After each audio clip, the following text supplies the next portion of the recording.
do arrest. Right.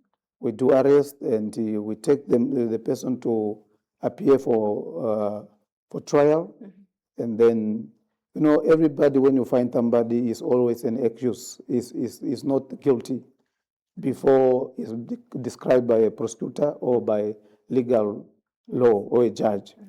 Yeah. Then after that, when the person is found guilty, we also facilitate the deportation of that individual, whereby we need to submit an application through the tribunal, as is required under section 43 to 44, so that it can be rightful deportations. That's also part and parcel of the immigration officers. It's not only allowing, they also have the power to refuse somebody to enter in the country. If through the verification of those documents and the questionnaire, find that the client is not satisfying the immigration officer, then the immigration officer will also have the power to give a notice of refusal, which is under section 10. Those are mainly what the function of immigration officer, in short. All right. Mr. Kapanzo, now that we understand the mandate and its services of the Directorate, there is a proposed immigration bill that the ministry wants to pass into a law. Can you tell us, can you take us through the bill and its purpose, and what new changes can the nation expect once it's passed into a law? Yeah, there is an immigration bill, which is so far nearly to the final stage. All right. The act which we have, or the regulation which we have, is outdated. All right. The world is changing, and the new things are coming in.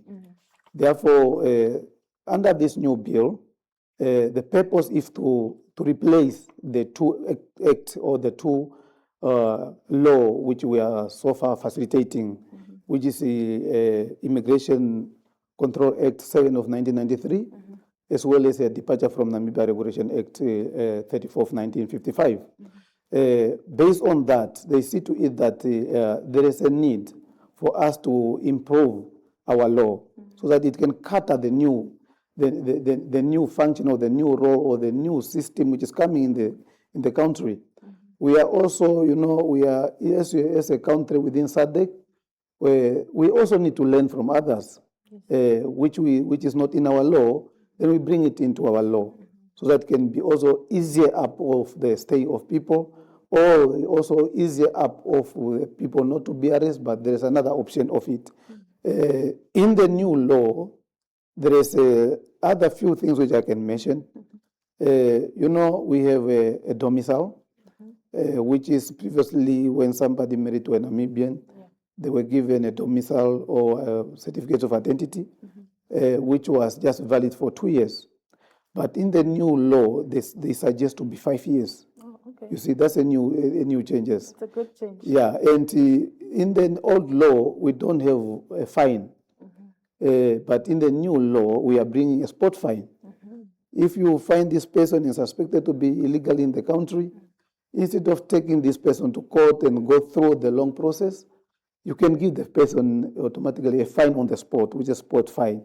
When the person pays the spot fine, then a notice of 48-hour notice will be given to this person to leave voluntarily the country.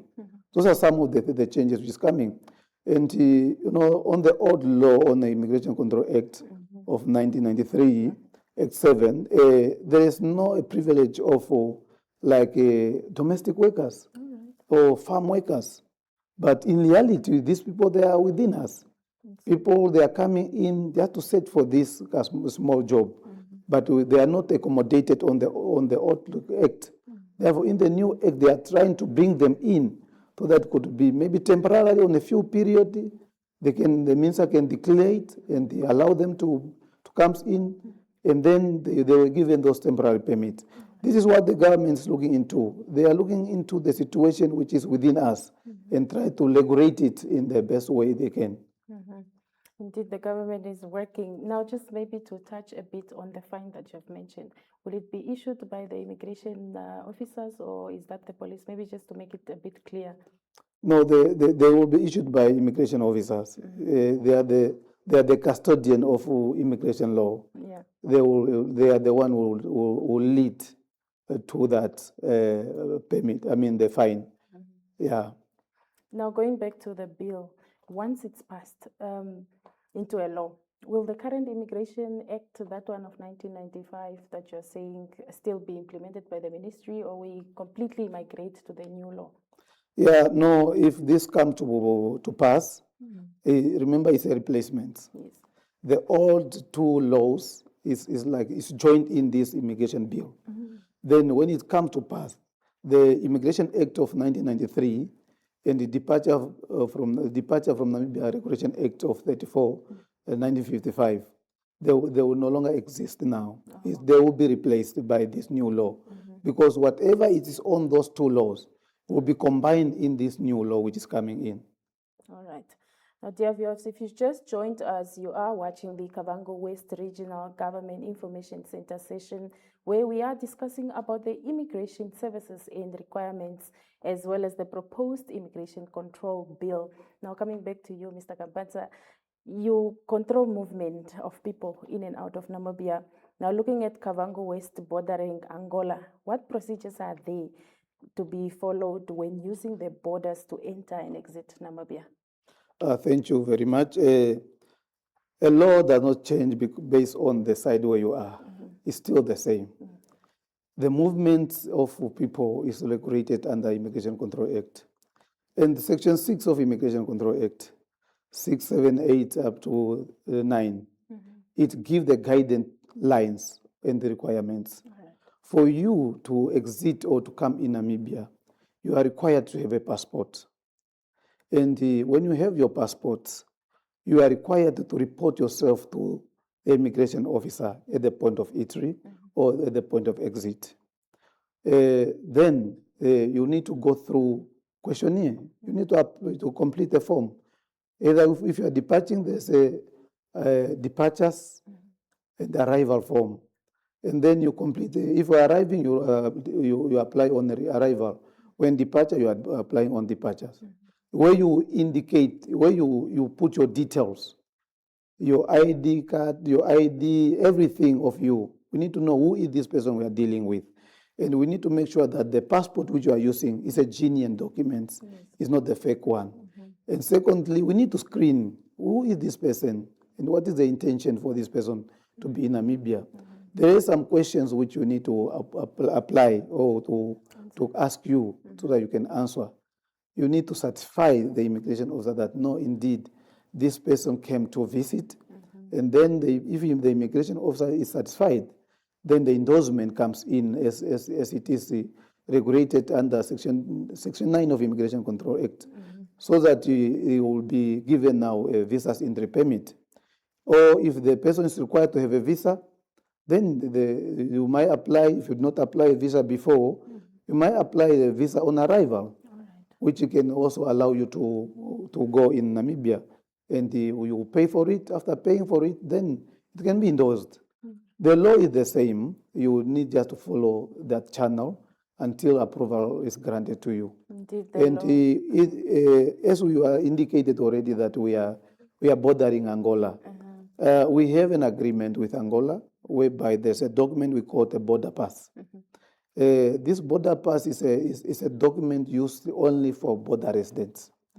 And this border resident, by the border pass regulations, you only need to be within the 60-kilometer zone from the point of entry to the destination where you are going. You must not go beyond the 60-kilometer zone. When you go beyond, then you are evaluating yourself the condition of the border pass. Yeah, that is the only document given to only border resident. It's not somebody who's coming from maybe Windhoek, you also want to use a border pass. No.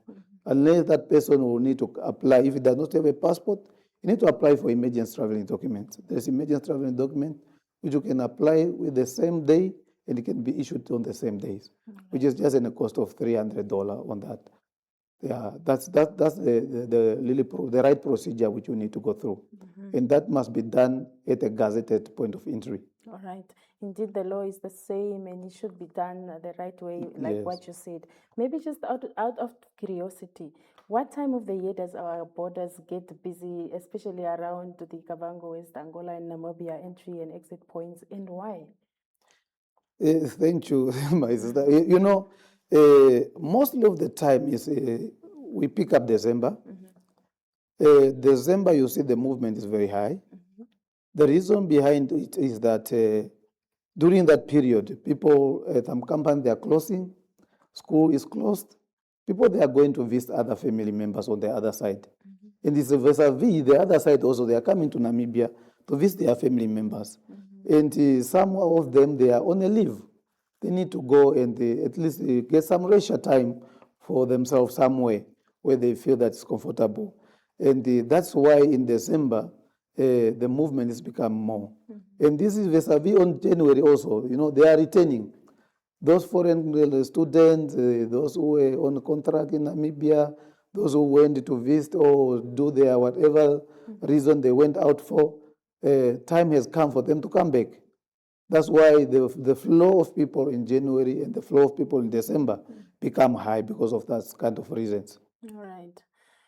Now, once again, you are watching the Kavango West Regional Government Information Center session, where we are coming to you live from Kurenkuru. If you're at home, you can catch us on any one of our social media sites. We are streaming live at the MICT Kavango West page, as well as at the Kavango West office of the governor's page.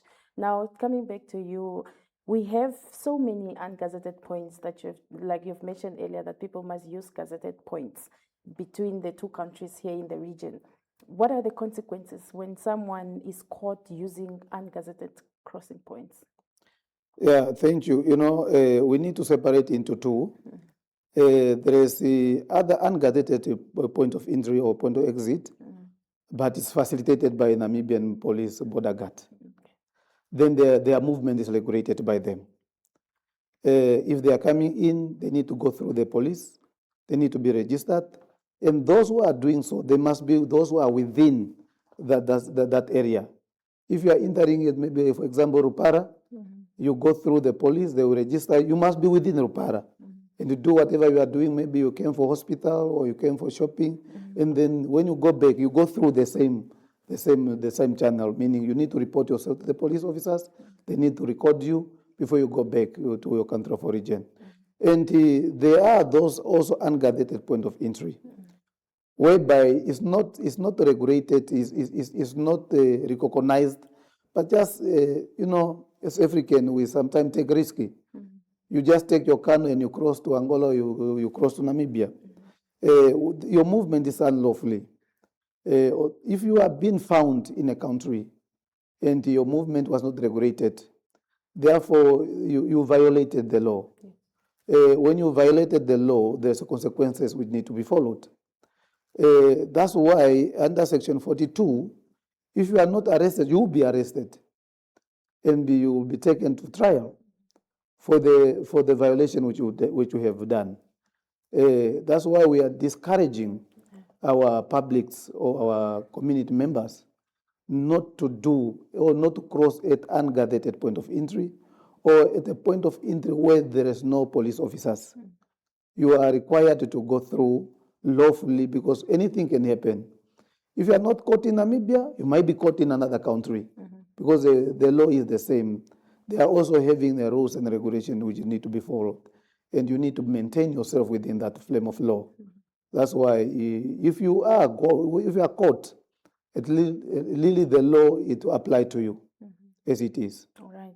Maybe just to educate our residents here in the region, which are some of the gazetted points or points of entry around our region? In the Kavango West, we have two gazetted one, which is Katwiti border post, and on the other side is Katwiti also. In Kurenkuru, we have Kurenkuru border post, and on the other side is Port Kwangar. Those are the two gazetted point of entry. Despite of that, there is other ungazetted point of entry, which, as I indicated, that it's facilitated by Namibian police border guard. Like when you go to Tondoro, you will find one. When you go to Rupara, you will find one. When you go to Bunya, you will find one. Those are the only one which we said they are facilitated by NAMPO. Yeah, those are the only gazetted point of entry in the Kavango West is only two, which is Nkorenkuru and Katwitwi. Plus the 3 additional ones that Yeah, are gazetted. that one is ungazetted, but at least there is a monitoring, there's a facilitations which are being done by NAMPO assisting immigration officers. Actually, it's supposed to be the function of immigration officer. That's the core function of immigration officer. But the law also give a guarantee. I mean, give an opportunity to other stakeholders also to assist us, which is Namibian police. So that they could also maintain, because they are also part and parcel of maintaining law and order. All right, thank you for that answer. Now, lastly, what gazetted points of entries are there on the borders between Namibia and Angola? Is just the same as you have said Yes. right now? Yes. Okay, thank you very much, Mr. Kampanza, for coming into the studio to share with the rest of the region and the nation this very important information. Now, to our viewers, there you have it. You now know what is expected of you. We only have 2 gazetted points where you can make your entry and 3 others that are really regulated by the immigration services. Now, do please use the correct entry points and do not desist from that and follow the right procedures. Now, from me, Paulina Ndalikokule, and the rest of the crew here at MICT, and from Mr. Tobias as well, thank you for watching. Until next time, goodbye for now. Goodbye.